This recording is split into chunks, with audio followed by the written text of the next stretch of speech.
രാജസ്ഥാനിലെ ജയ്പൂരിൽ അനധികൃത കയ്യേറ്റങ്ങൾ ഒഴിപ്പിക്കുന്നതിനായി ജയ്പൂർ വികസന അതോറിറ്റി വൻ പൊളിച്ചു നീക്കൽ നടപടികൾ ആരംഭിച്ചതോടെ നഗരത്തിന്റെ വിവിധ ഭാഗങ്ങളിൽ ഇന്റർനെറ്റ് സേവനങ്ങൾ റദ്ദാക്കിയിരിക്കുകയാണ്.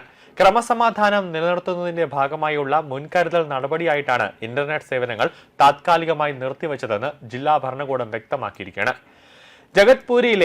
ജഗത്പുരി അണ്ടർപാസ് മുതൽ റെയിൽവേ ലൈനിന് സമാന്തരമായി പോകുന്ന റോഡിൽ 80 അടി വീതിയിൽ വികസിപ്പിക്കുന്നതിനാണ് JDAയുടെ ഈ നടപടി. നഗരത്തിലെ ഗതാഗത കുരുക്ക് കുറയ്ക്കുന്നതിനായുള്ള ബൃഹത്തായ പദ്ധതിയുടെ ഭാഗമായാണ് ഈ പൊളിച്ചു നീക്കൽ. റോഡ് വികസനത്തിനായി ഏറ്റെടുത്ത സ്ഥലത്ത് ഉൾപ്പെടെ 5 ആരാധനാലയങ്ങൾ പൊളിച്ചു നീക്കാനുള്ള നടപടികളാണ് JDA ഇപ്പോൾ സ്വീകരിക്കുന്നത്. അതിൽ ഒരു പള്ളി, 2 ക്ഷേത്രങ്ങൾ, ഒരു സത്സംഗ് ഹാൾ, ഒരു മബ്ര എന്നിവയാണ് ഈ പ്രദേശത്ത് ഉള്ളത്.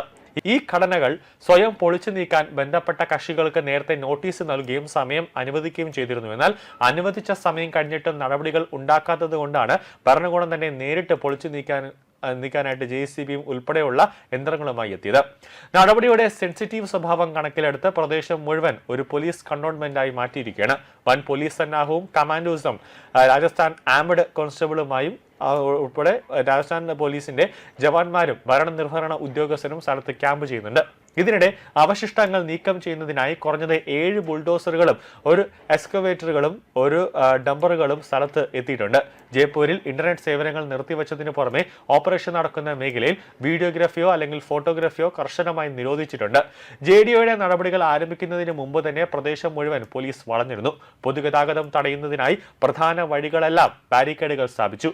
ചുമതലയുള്ള ഉദ്യോഗസ്ഥർക്കും ജീവനക്കാർക്കും മാത്രമാണ് ഇവിടേക്ക് പ്രവേശനം അനുവദിക്കുന്നത്. സുരക്ഷാ ക്രമീകരണങ്ങളുടെ ഭാഗമായി 3000-ഓളം പോലീസ് ഉദ്യോഗസ്ഥരാണ് ഇപ്പോൾ വിന്യസിച്ചിട്ടുള്ളത്. ഇതിനു പുറമെ 12 കമ്പനി RAC സേനയും ഡ്യൂട്ടിയിലുണ്ട്. നന്ദൻപൂർ അണ്ടർപാസ് മുതൽ ജഗത്പുര വരെയുള്ള സെൻസിറ്റീവ് മേഖലയിൽ ഭരണകൂടം സുരക്ഷ ശക്തമായൊരു വലയം തീർത്തിട്ടുണ്ട്. ഡ്രോണുകളുടെയും മുതിർന്ന ഉദ്യോഗസ്ഥരുടെയും നിരീക്ഷണത്തിലാണ് പൊളിച്ചു നീക്കൽ പുരോഗമിക്കുന്നത്. അനിഷ്ട സംഭവങ്ങൾ നേരിടാൻ കൂടുതൽ പോലീസ് സേനയെ സജ്ജമാക്കിയിട്ടുണ്ട്. മെയ് 22-ന് ഇതേ റൂട്ടിൽ നടത്തിയ പരിശോധനയിൽ 134 കയ്യേറ്റങ്ങൾ ഒഴിപ്പിച്ചിരുന്നതായി JDA കമ്മീഷണർ സിദ്ധാർത്ഥ് മഹാജൻ വ്യക്തമാക്കുന്നു. ഇതിന് പിന്നാലെയാണ് റോഡ് വികസന പദ്ധതിയുടെ അടുത്ത ഘട്ടമെന്ന നിലയിൽ ആരാധനാലയങ്ങൾ പൊളിച്ചു നീക്കുന്ന നടപടി ആരംഭിച്ചത്. നിലവിൽ പലയിടത്തും 25 മുതൽ 30 അടി വരെ മാത്രമുള്ള വീതിയിൽ ഈ റവന്യൂ റോഡ്, അതായത് ഈ റോഡ് റവന്യൂ രേഖകളിൽ 80 അടി വീതിയുള്ളതായാണ് രേഖപ്പെടുത്തുന്നത്. ഏകദേശം 1.5 കിലോമീറ്റർ വരുന്ന ഈ ഭാഗം വികസിപ്പിക്കുന്നതിലൂടെ നന്ദ്പൂരിക്കും ജഗത്പൂരയ്ക്കും ഇടയിലുള്ള ഗതാഗതം കൂടുതൽ സുഗമമാക്കുമെന്ന് ഉദ്യോഗസ്ഥർ പറയുകയാണ്. കൂടാതെ ഹരേ കൃഷ്ണ മാർഗിലെ ഗതാഗത കുരുക്കിനും ഇതൊരു പരിഹാരമാകുമെന്നാണ് പ്രതീക്ഷിക്കുന്നത്.